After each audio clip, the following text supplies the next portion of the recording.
Người sử dụng ChatGPT như là search Google thôi. ChatGPT năm nay vừa ra mắt cả một hệ sinh thái các tính năng cực rồ, như là tự thực hiện các tác vụ trên trình duyệt thay bản, ghi âm hoặc là tóm tắt một cái cuộc họp, biến một cái bản ghi chú thô thành một cái tài liệu cực kỳ xịn sò. Nó chẳng thua kém bất kỳ con AI nào khác.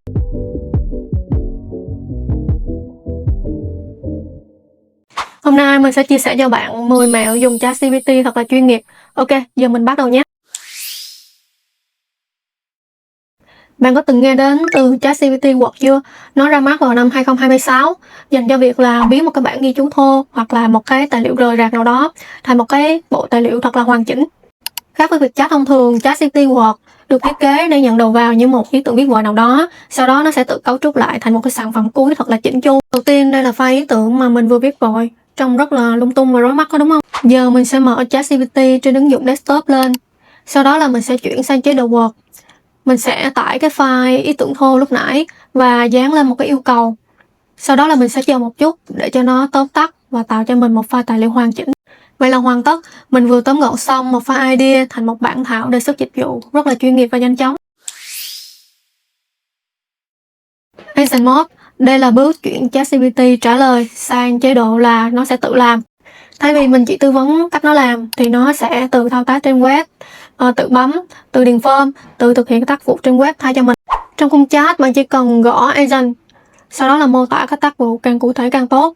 Ví dụ như là mình muốn so sánh giá vé và thời gian đi từ Hồ Chí Minh đến Hà Nội của một ngày cụ thể nào đó của những cái trang web khá là phổ biến.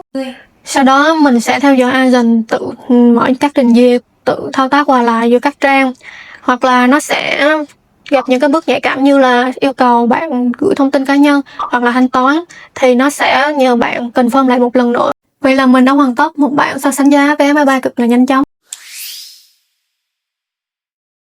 Record Mode biến ChatGPT thành trợ lý ghi chép cuộc họp. Trước khi họp, thông thường mình sẽ mở chế độ Record Mode để cho chế độ này chạy xuyên suốt cuộc họp, có thể là trực tiếp hoặc là chế độ họp online, miễn sao là micro thu được âm thanh là được. Giờ mình sẽ gửi đoạn văn bản này và sẽ thêm một cái yêu cầu là cần phải tóm tắt cuộc họp này, ai sẽ là người phụ trách, deadline sắp tới là gì, nếu như có. Hoàn tất. Bây giờ thì mình sẽ check kỹ thông tin lại một lần nữa xem là nó đã đúng hay chưa, và mình sẽ share lại cho các thành viên tham gia cuộc họp qua mail. Bạn có để ý là mỗi khi viết một cái văn bản dài hay là báo cáo hoặc là kịch bản nào đó, thông thường thì ChatGPT sẽ gửi lại cho mình một cái bản thô rất là rối mù không? Mình sẽ viết lại đoạn mô tả công việc ngày này bằng cách là gửi lên Word và sẽ gõ Canvas. Chỉ một thao tác đơn giản thôi, nó đã trả lại cho mình một file checklist cực kỳ chuyên nghiệp và bài bản.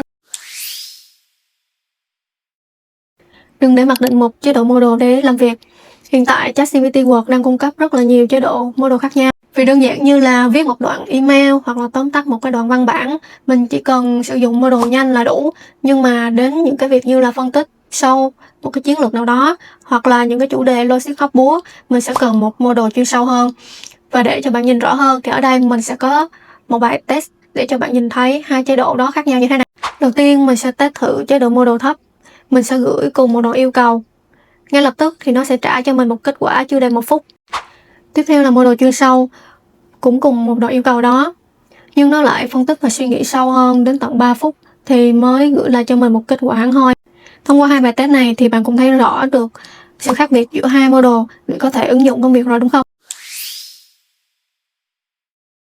Giả sử là bạn đã từng tạo một folder trong Drive nhưng lại không nhớ là mình đã lưu ở đâu. Đơn giản lắm, bạn chỉ cần vào lại ChatGPT, chọn một plugin. Ở đây thì bạn chỉ cần kết nối với lại một cái công cụ mà bạn đã từng save, ví dụ như là Google Drive. Sau đó là gửi lên một đoạn yêu cầu. Vậy là xong, ChatGPT đã thay mình tìm được cái file đó dù mình chẳng nhớ là nó nằm ở đâu. Giờ mình chỉ việc là tải về xài thôi. Advanced Data Analytics, đây là một cái tính năng không quá xa lạ nhưng là ít người sử dụng đến. Nó cho phép ChatGPT chạy Python thật cho một sandbox riêng, trực quan hóa dữ liệu cho bạn. Để dễ hiểu thì mình sẽ gửi cái file và cùng với yêu cầu này dùng Python vẽ biểu đồ từ dữ liệu này, tính ra trung bình doanh thu của tháng và chỉ ra điểm bất thường trong tháng đó là gì. Giờ ChatGPT sẽ tự viết đoạn code Python và trả kết quả. Bạn chỉ cần bấm xem vào đúng đoạn code đó để kiểm chứng. Có một cái tính năng rất hay là cho phép ChatGPT tự chạy lại một yêu cầu theo lịch, không cần bạn phải nhớ mới mở và nhắc lại.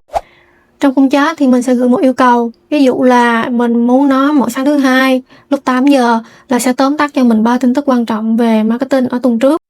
ChatGPT sẽ nhận diện đây là một lịch định kỳ, lưu vào một task và sẽ lưu vào một cái nơi quản lý riêng. Cứ mỗi thứ Hai thì nó sẽ nhắc lại cho mình. Ví dụ bạn không muốn ChatGPT ghi nhớ hoặc là lưu vào lịch sử bất kỳ một cuộc trò chuyện nào đó thì sẽ làm như thế này. Trở lại giao diện ChatGPT, mình sẽ cần chuyển đổi qua chế độ trò chuyện. Ở bên góc phải màn hình có một cái chấm tròn như thế này thì bạn chỉ cần tích vào thì nó sẽ chuyển sang chế độ không lưu trữ. Giờ thì bạn có thể trao đổi bất cứ điều gì nó cũng không lưu vào lịch sử, giống như là bạn đang mở một cái tab trình duyệt ẩn danh vậy. Và mẹo cuối cùng, bạn đã từng ghé qua GPT Store chưa?